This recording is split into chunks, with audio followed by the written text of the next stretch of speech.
Welcome everyone, in person and online, to the CLM for this week. It's part of our Back to School Foundation series. So we're highlighting a couple of topics that people have presented on the past, but that are very useful for new master's or PhD students. They're sort of fundamental topics that we hope to share and that people can use throughout their research efforts. And today we've invited Professor Khalid Saeed to present his work on slicing complex problems for system dynamics modeling. I know I've gotten a lot of use on this, and a lot of research efforts, and others have as well. So looking forward to today's presentation. Professor Saeed. Thank you. I was specifically asked to talk about this infamous paper, which might be older than some of you out there in this CLM. It arose out of my attempt to define and narrow down the problem for my PhD work. So it's in some ways related to the last CLM given by Rafa. My PhD work was done some 50 years ago. So this has a vintage. Is it still valid? You will decide that. Now, before I start talking about the slicing paper itself, I think we had some discussion. I should give some background of the work I did. I enrolled for a PhD in system dynamics in 1975 in course 15. By the way, at MIT, the programs are known as courses, and each course has a number. Course 15 means Sloan School course. And I enrolled in a second PhD in 1977 in course 11, which stands for Urban Studies and Planning Department. That was home of economic development at that time. All the development economists were in course 11.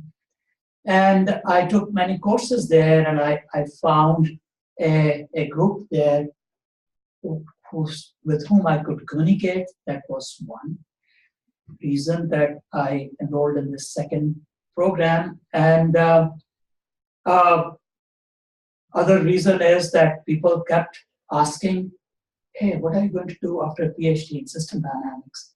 So that was another interesting reason to enroll. And it's good to know that's been a relevant problem throughout the history of system dynamics. And so I completed the comprehensives, qualifiers and comprehensives in both departments. And then I had to form a multidisciplinary committee to oversee my dissertation. And I was interested in looking at economic development and what, in general, what helps it and what hinders it. And I formed a committee. I talked to people. My committee consisted of Professor Lloyd Rodwin, who was a planner. Karen Polanski was an input-output economist. Now, wasn't she a film director? No, she was an input-output that's Roman. economist. That was a joke. Thank you. All right, you're welcome. It was timely. Just throw that. Sorry. Now, Karen started at Harvard as research assistant of Professor Vasily Leontiev, Nobel laureate, and she was an input-output economist, and I learned input-output. And in fact, she made me consider using input-output economics for my dissertation, which I did consider and decided against it. The reason being that it's a very static framework. Secondly, and it needs lots of data, and by the time you have that data and you have organized it, it's obsolete. So, but she was a very avid researcher in input-output analysis. But she was sympathetic towards what I was doing because it related to economic development and planning, in which she was interested. And I asked Ed Roberts, who, from my conversations with him, had a PhD in system dynamics and economics, and that's what I was doing also. He was professor of management technology, and after some contemplation, he agreed. And then I asked Gilbert Lowe. Gilbert Lowe his close background was economics and finance. He, for the first year, my first year there, he was PhD student there, and then he graduated, and he was offered a faculty position. He developed the financial sector of the national market. So I think I had a very fine group advising me there. Jay did not serve on my committee. Economic development, developing countries was not his interest. Moreover, I was funded independently on my own. I was not even funded by the national model. It's interesting to mention that on Gilbert Lowe's committee, people who served on Gilbert Lowe's committee were J. Forrester, Lester Thurow, and Don LaSalle. Lester Thurow later became Dean of Sloan School, well-known economist. And Don LaSalle, I think, was a behavioral science person. What was Lester Thurow's nickname? Less thorough. Less thorough. When they looked at his research. No. A quick question, serious question. Was Gil? When Gil was killed, you completed your dissertation, or did you have to replace it? That's my next. Oh, I'm sorry, I didn't mean to interrupt the floor. Now, Gil was a wonderful person, a squash player, and he really knew what was I was trying to accomplish. One day I come to the office and everybody's very quiet, and I learned that he and his wife, lovely wife, Uta, had gone for a touristic trip, and a truck hit their Volkswagen, and Uta was unscratched and Gil was dead in that very unfortunate accident. Was it like Mexico City, was it? That was Mexico City they had gone to. So I was left with three, and I said, well, I think 3 is the minimum number on your committee, and that should be okay. Then came another problem.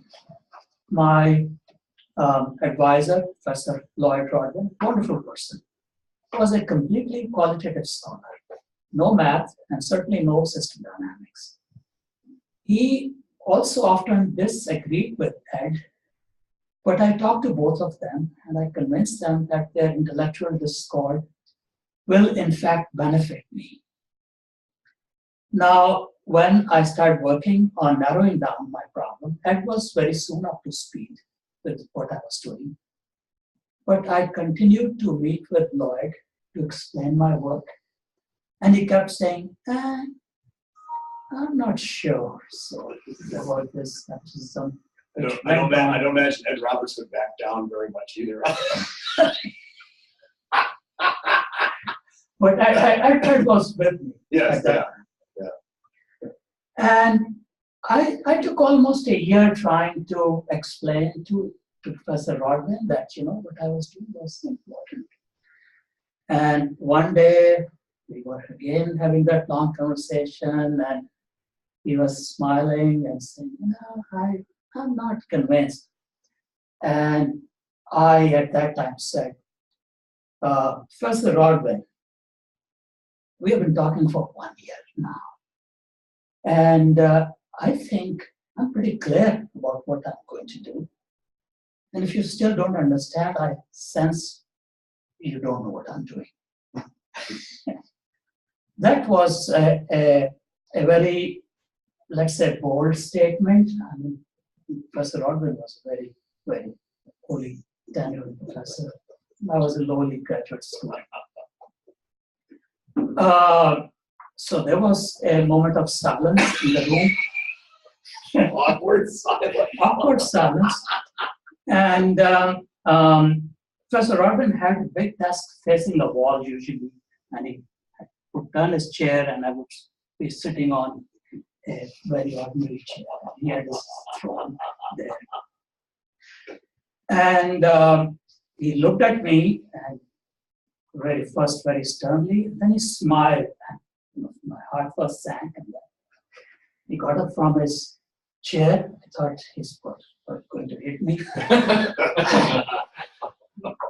he went behind my chair and touched my shoulders and said, you know, I have been playing a devil's advocate, and since you said that you know what I'm doing, and you said it very emphatically, I'm convinced you know what you're doing. But you're right, I don't know what you're doing. So I will step down from your committee, and I'm going to talk to my colleagues and find you a replacement for me.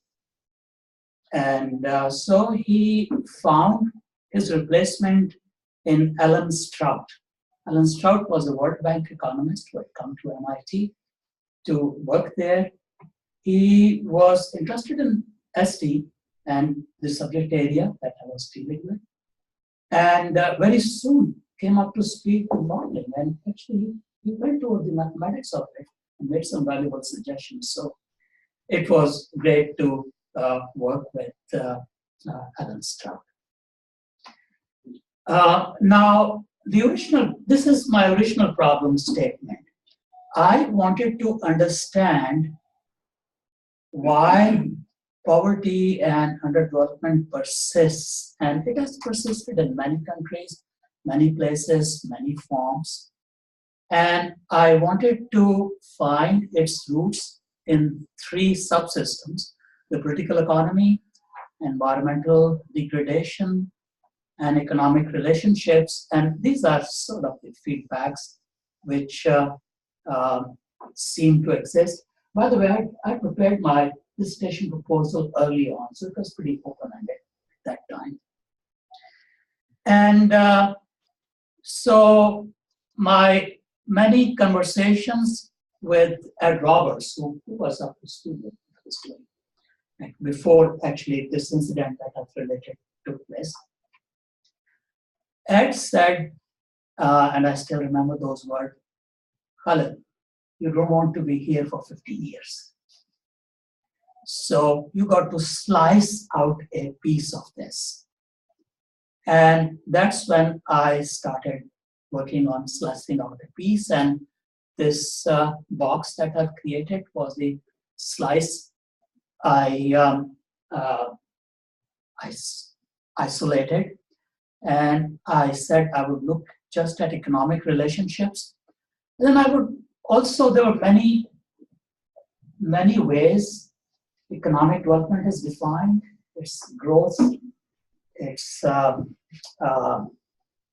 sort of welfare index, it's health. And I said I'll focus on poverty income distribution. And I'll deal with one case, but then I will have to look at many manifestations of poverty. And also there was the regional part of economic development. There was the urban economy related issues, there were the rural economy related issues, there were Asia issues, there were the other Africa related issues, South America related issues. I just focused on rural income distribution, and for a case I looked at a region most familiar to me, and that was Pakistan.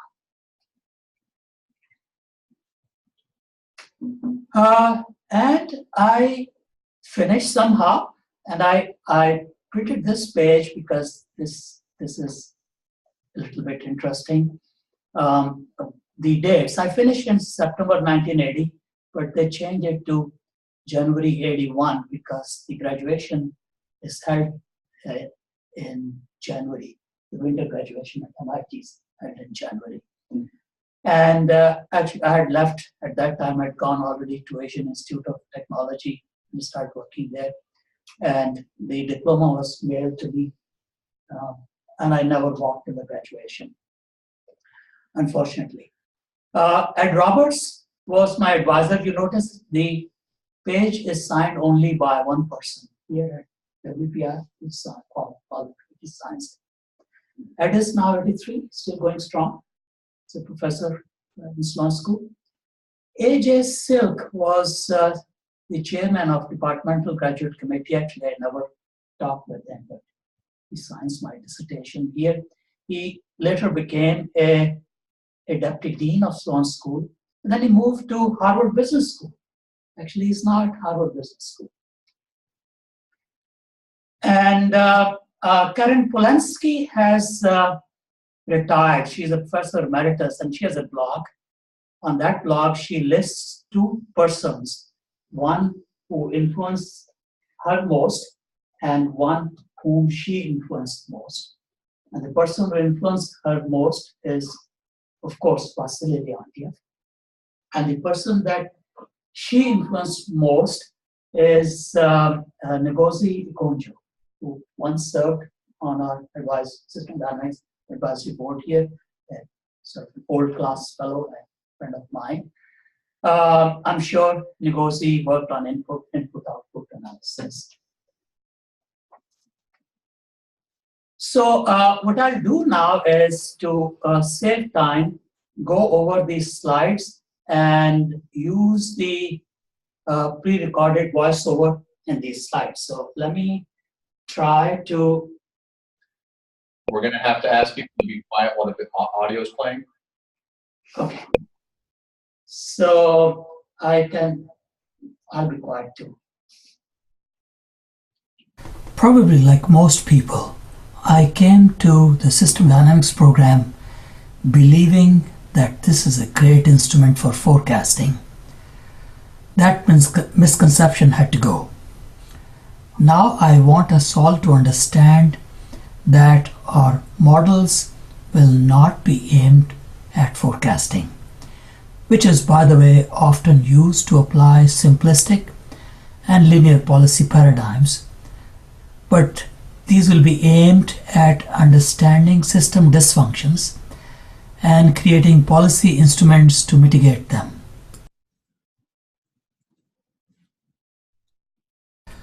Models created for policy design, which system dynamics models are, can thus be likened to impressionist art that highlights a specific feature of the reality. They represent a slice of the system appropriate for a purposeful analysis.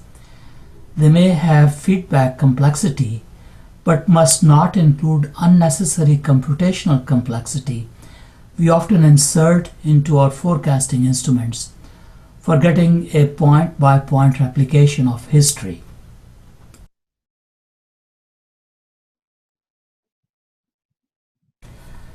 This slide shows how we often use complex forecasting instruments, sometimes euphemistically referred to as high-fidelity models, together with simplistic and linear policy paradigms. Non-verifiable forecasts of the future conditions are obtained from complex computational instruments that we do not often understand.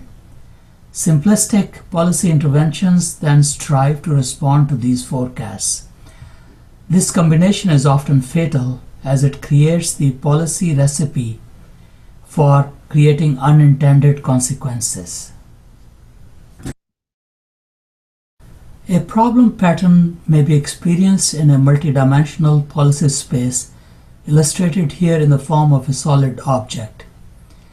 It may exhibit multiple manifestations depending on the environmental conditions or multiple periods in history and in multiple organizations in several places. When recorded over an extended period of time, it may even manifest as a complex pattern incorporating multiple modes of behavior. Examples: similar commodity cycles are shown by many different commodities in many countries. Companies providing similar goods and services can experience different trends in market share. And multiple modes of behavior appearing simultaneously can also give a very complex pattern of economic history over an extended period of time. Here's a long-term historical record of GDP per capita in the United States. You would note that it includes a long-term trend with several periodicities superimposed over it. A particular periodicity would be highlighted when the historical record is observed over a short period of time. A complex trend arises out of combining multiple trends. It can also be decomposed into its simple components, mathematically as well as visually. If you are using Stella, you can apply smoothing to filter out various periodicities. I have attempted to show the trend and cyclical components of a long-term trend shown in black in this slide. The trend consists of 3 periodic and 1 exponential growth components, actually corresponding to the observed long-term behavior of a market economy. Do you see a correspondence between the composite black trend and the historical record shown in the previous slides? It's a bit stylized though. If you attempt to model the economy with a view to understand the structure driving its behavior, where should we draw the model boundary? Should the model have the composite trend as a reference board or its various components? Now, if we are trying to construct a forecasting model, we must include in it the structure corresponding to the slice of policy space shown in this graphic. It excludes manifestations that were experienced in different organizations in different ages of history. It would contain, though, the multiple modes experienced simultaneously in a specific case. The model attempting to replicate such a pattern will be complex and hard to understand. It would need to be carefully calibrated, though, to be able to replicate history accurately. It would also replicate only one specific situation and may not even contain policy space to change that situation. Models based on such specific slices of reality are often used for forecasting. They have little value for exploring policy options or subverting the forecasts they create. On the other hand, a model based on multiple modes of behavior experienced under different regimens in history and in different organizations will include structure that would contain policy space for creating the multiple manifestations and modes of behavior, but it will not replicate history. Calibrating a policy model so it replicates history is therefore irrelevant, although our modeling software contains sophisticated routines for it. For constructing policy models, we must start with multiple manifestations of problems, including patterns observed in a multiplicity of situations in different organizations and different times. We might even construct hope and fear scenarios. These patterns should then be decomposed into their simpler components, either using computer or manually. Modes belonging to a class of behavior can then be grouped together to serve as fear and hope scenarios or differing manifestations of a common pattern. Examples: growth to an equilibrium and growth and decline might be dealt with in one model, and the oscillatory component existing in both cases in another. It should be recognized, though, that the structure underlying the sliced and diced pattern is not always obvious.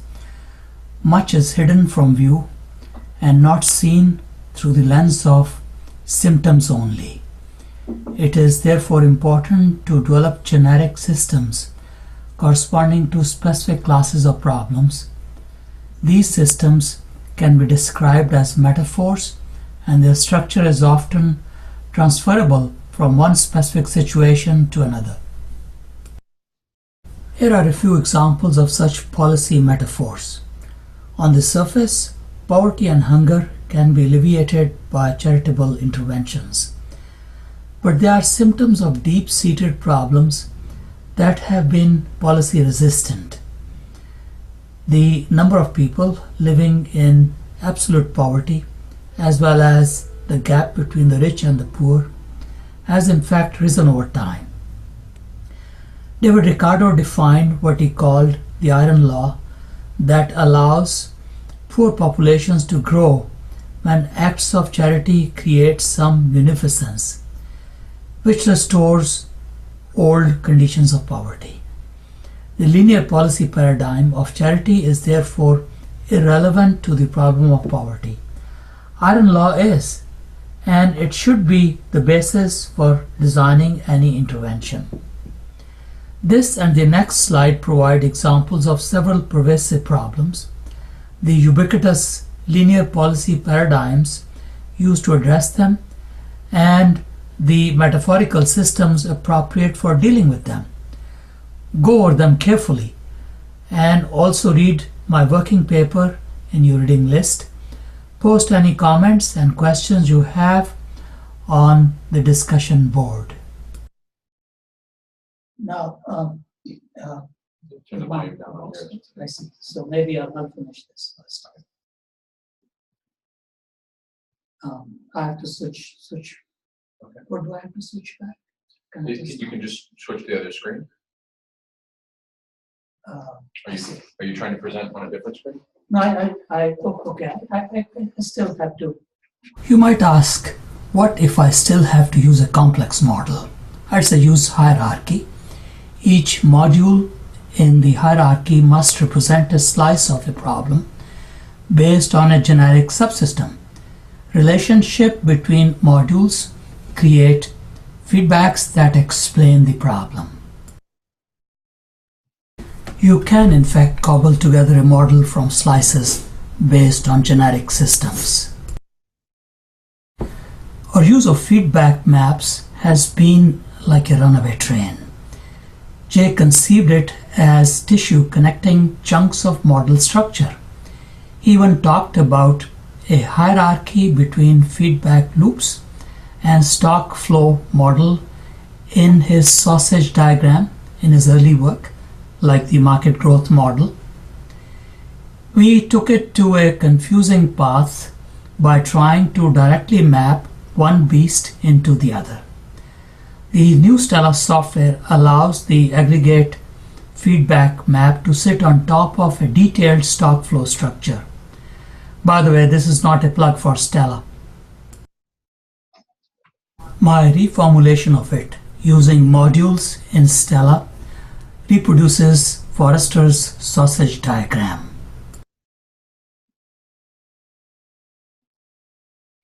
Okay, now I want to talk. Yeah, so just put the volume on your laptop to 0, and that should kill the feedback. And if there are any questions too, we can all talk again. Go ahead.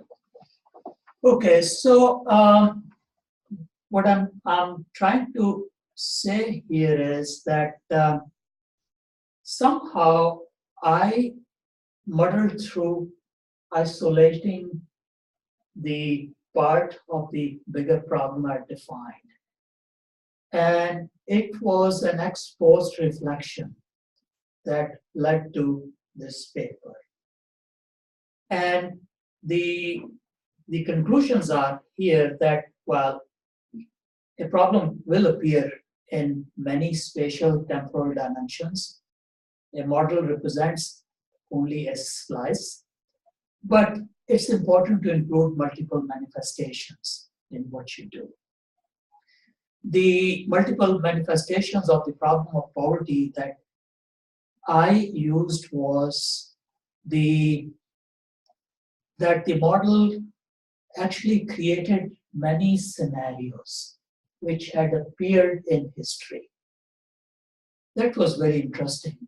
When I look back, I think the most important challenge for me was to create the structure for wage determination, which was based on bargaining. And that was the critical point. When I was able to do that, I was able to create many scenarios one of the scenarios, in fact, was very confusing. There was a mention in the economic development literature of feudalism existing in medieval times.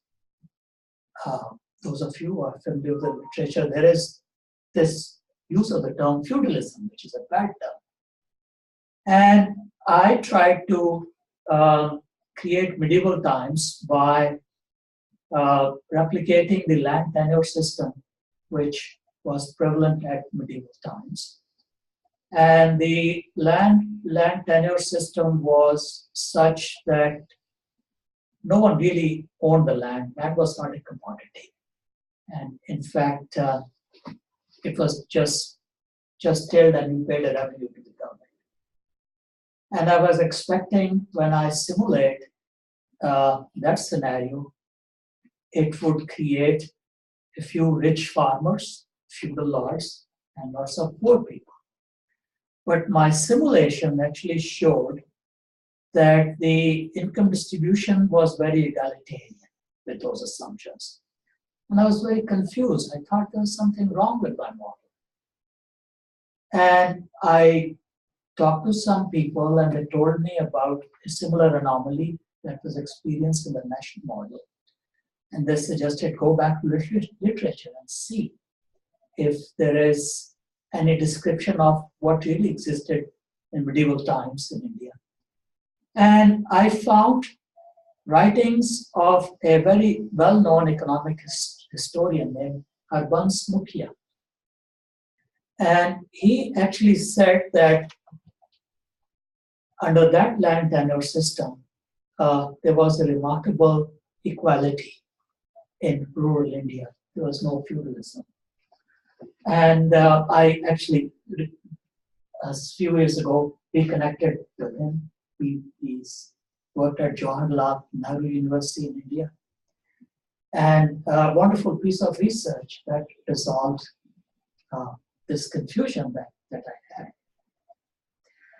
So I've been advising all my students to slice the problem, but if you are forced to use a more complex model, then Forrester in his market growth model showed us how to do it. In fact, he uses 4 slices of the system, and each slice within itself is working well. But when they are connected together, the problem arises out of their connection. Sometimes that might happen. And in fact, sometimes you put together slices in such a way that you are looking at the symbiotic relationship between the slices. Moving to an epilogue, actually after doing this slice of the problem in my PhD dissertation, I went to the academic world and I continued to work on the other slices. So there are 2 books, Development Planning and Policy Design, that the first one covers all 3 slices. The second one, Towards Sustainable Development, actually deals with many cases, many manifestations of the problems. And there are some recent papers which condense the learning from all that work. The first one I've listed here is Dynamic of Income Distribution in Market Economies, which recently was printed 3rd time last year.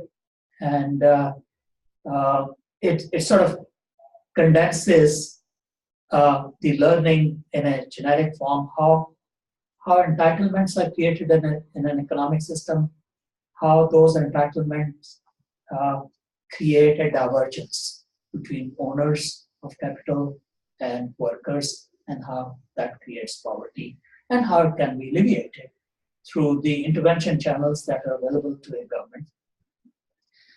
And then there is a recent article about 2 years old on managing the energy basket, which brings together the resource depletion issues and how that problem can be addressed. And finally, There is a generic version of the political instability model for immersed bandits, soldiers, which some of you might have seen. Now,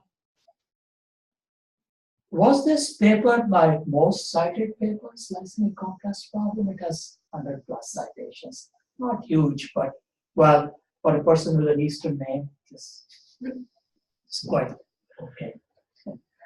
And so I checked. Actually, it's not my most cited paper. The most cited paper is a one-page book review I wrote on Stella User's Guide many years ago, printed out in one afternoon.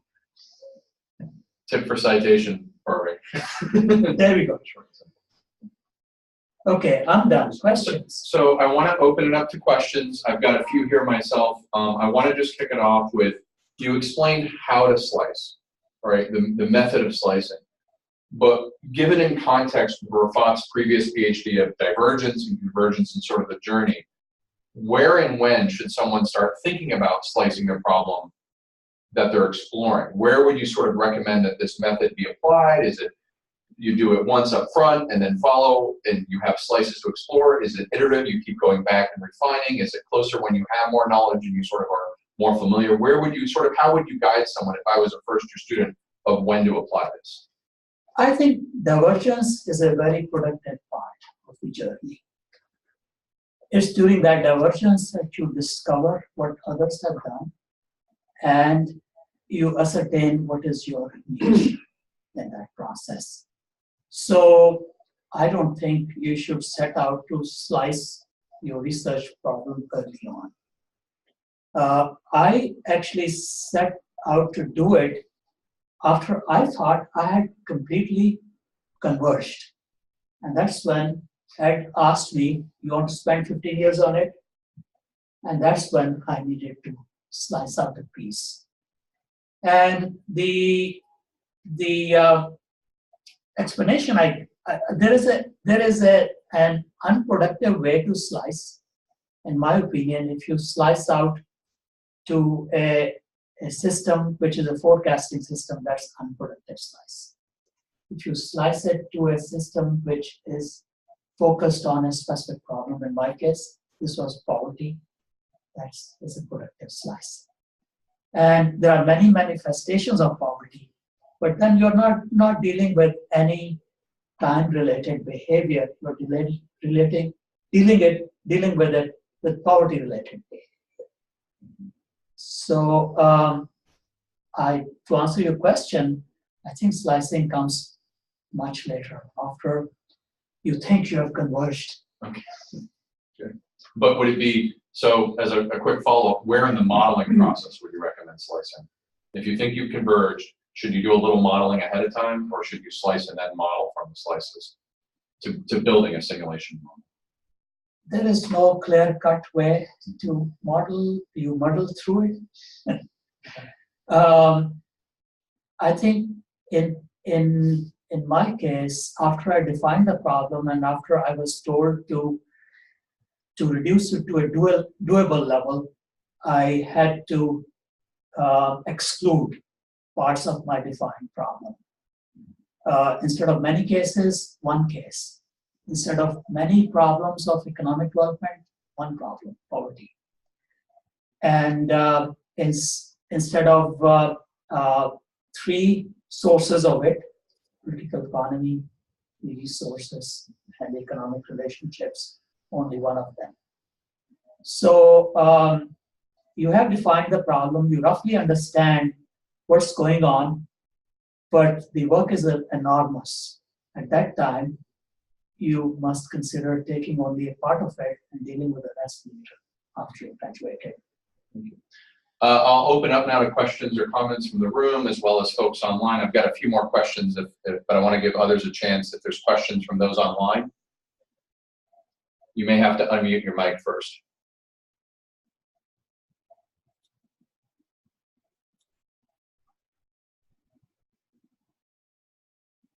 Any questions from folks?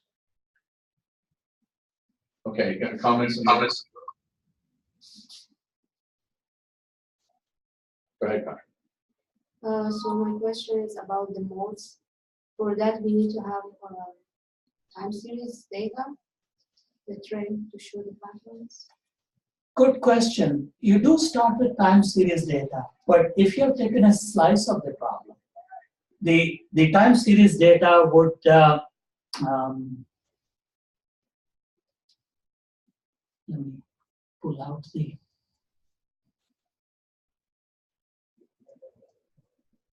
yes. The time series data would look like this, right? But this time series data is composed of many modes, many patterns. There is a growth pattern, there are long-term cyclical patterns and short-term cyclical patterns. And these patterns are taken, say, from one economy. These are, say, US economy. But such patterns might exist elsewhere too. And if you decide, for example, to deal with this periodicity here, this purple periodicity, and the time series data is not relevant, but the pattern, the periodic pattern, is relevant. So looking at just, for example, when it's going downward, when it's going upward, that's Both breaking it up. the continuation of downward and upward trends, that's the pattern that you're dealing with, which is a cyclical pattern. As I think you said, there's visual ways to see that, and there's formal mathematical ways to take a complex time series and disentangle the various behavior modes. And so depending on how nasty it looks, how complicated it looks, and your mathematical acumen and so forth, you could apply formal techniques. And is that like a Fourier transform or spectral decompositions and stuff like that? You know? In a simpler way, you could use smooths and there are very there are simple techniques for trending data. Basically, smoothing and finding the trend and subtracting each individual data point from the trend and stuff. So there's all the way up to very sophisticated techniques. But the point is, you can use math to disentangle, or you could use, depending on how nasty it looks, a visual, I think you said, examination of the data, and say, well, clearly there's an oscillation happening here and a growth thing happening here. So to answer your question, the historical data, the patterns in the historical data are important. The point-by-point replication of historical data is irrelevant. Caveat, my opinion, unless the client will not accept the model as valid, unless they see it fitting point by point, or if not point by point, closely, whatever closely means to the data. The client could be the journal editor, it could be who's ever paying you to do the work, or whatever. Particular non-modelers and modelers who don't use system dynamics commonly just in their economists want to see the synthetic data and the real data looking very similar. In fact, on the same graph, on the same scale, overlapping almost. And if they don't see that, they go, whoa, well. And when we in system dynamics say, well, that's an unimportant or very weak test because a sufficiently complex polynomial can be fit to any set of data, blah, blah, blah, that, just forcing the data, the model to fit to the data doesn't necessarily tell you anything. They hear, wow, wow, wow, wow, wow, reject the article. Wow, wow, wow, wow, wow, we're not going to use your model. We're not going to believe your model. So I agree what you're saying as an academic, but then in the real world, we got to deal with other people who. So a middle ground I've sort of proposed is that if you fit the data, or not fit the data, if your data replicates history, can it still replicate a counterfactual? I think would be the key test. So you've got a model that fits the data historically, but then you take a point in time and say something else happened in the system and it can produce a plausibly realistic counterfactual. That would seem to be a good test of saying I haven't so fitted the data that I can only ever replicate what already happened and I'm sort of boxed in. What I've heard when we've talked on occasion to Wall Street types, hedge fund managers, they've said, all right, if you could let's say, predicted, if your model could have shown a rollover in, 07, 08, 09 in that neck of the woods, while everybody else was projecting continued growth, and then it happened, everybody is coming to you. The whole street will come to you. So, yeah, if you are able to show something that nobody else saw with your model, and then it comes true. That's what you mean by the counterfactual. Well, so that's looking forward, which I guess is a super case, because then you're sort of proving, but I was more looking at historically in the financial crisis. If you're doing a study on financial crises, and you say, okay, my model is well fitted to the historical pattern that shows 2009 happening, but now let's change some things in 2007, 2008 that prevent the crisis from happening or going as deep. And so it's showing that you can still have multiple manifestations of the system, one of which is historically close, but others of which show with different circumstances you would have different outcomes as a safeguard of overfitting. Sure. I think the short answer to that is yes, and I would say, you can correct me if I'm wrong, but I would say the worst thing you ever want to do is produce a system dynamics model that no matter what you do to it, it can only do one thing. Yeah. Just with the data. Right. Yeah. Yeah. We've seen some ones where it's not only can only ever do one thing, but the one thing it does becomes extremely implausible. Yeah, but like That's very situational model. Yeah. That's the type of model actually I suggested in this slice. Right, sure, exactly right. It's the forecasting model. So, in the original world dynamics, limits to growth stuff, they said, and even in urban dynamics, they said, well, you built a model that would overshoot and collapse, and it overshot and collapsed. It was a tautology. Right. And when the World 391 sequel books came out, they knew that was one of the criticisms, so they said, if you want the standard sort of solo exponential growth forever scenario, our model can do that. World 3 can do that. You just make these assumptions, off it goes. And they showed it can do all sorts of different things. It doesn't have to do the overshoot and collapse scenario, but that was given these assumptions and beliefs the most likely, scenario. Heroic assumptions. Well, yeah, but if all it could do was overshoot and collapse, it's like, well, it overshoots and collapses because you made a model that overshoots and collapses. I think when Popper talks about falsification, if you have a model that can show the historical, that it replicates the history, has a counterfactual that if something different happened, history plausibly goes in a different path. Yeah. And when you policy test, you can do falsifications that say, okay, we've recommended A, B, and C as a combination, but A individually, B individually, and C individually don't create the same result. You're kind of sort of testing the falsifications that it's only A or only B or only C. In fact, you're right. Playing off what you're saying is, I found it somewhat powerful. I think I might have only done this once years ago in a real setting with non-system dynamics people. But if you fit the model to the data, however you do it, you can even manually kind of twiddle it until it's sort of, versus you can, hammer it with a big algorithm and make it do that. But let's say you're going from 1980 to 2010, and you get the model to fit the data really well, and then you do what you're saying. Instead of forecasting forward, say, what if back in 1993 they had done this instead of whatever they did?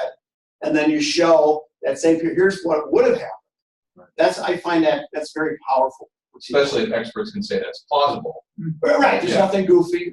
Exactly right, absolutely. I agree with that. Follow-up question. So it sounds like when you did this, part of the benefit of slicing is it reduces your workload, right? It simplifies and focuses your problem to something that doesn't take 15 years.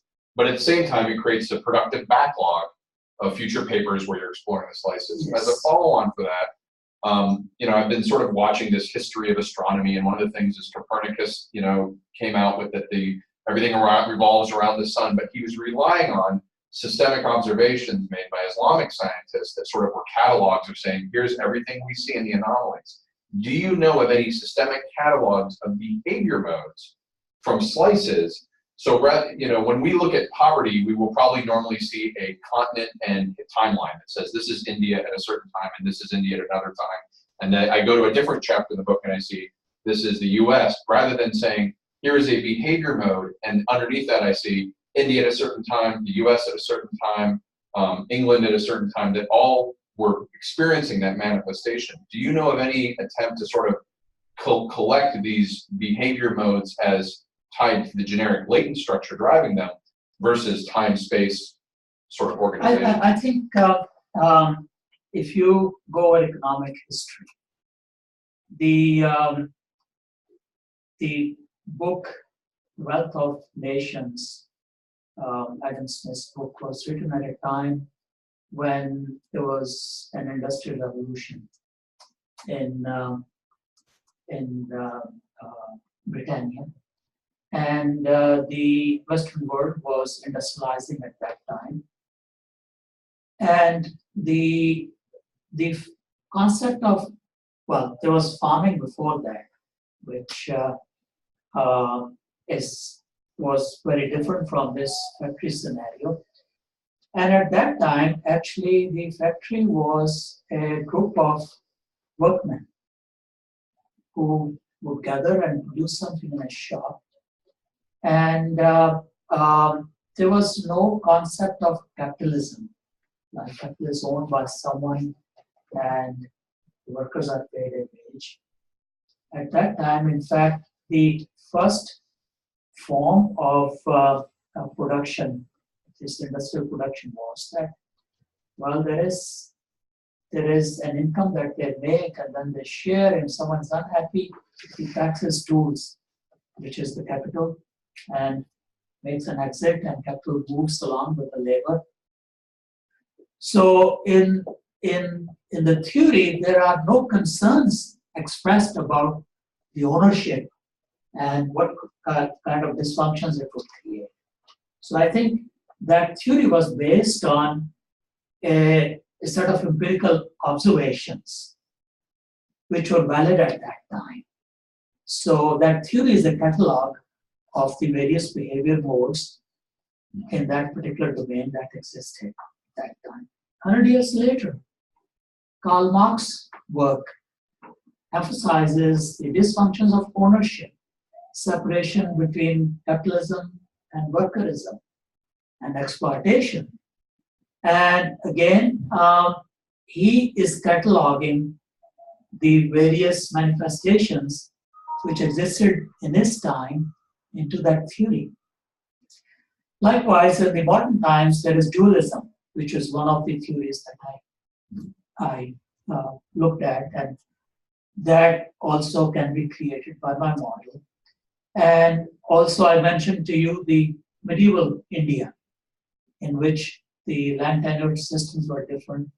So I tested the model against these catalogs of observations, which were various theories.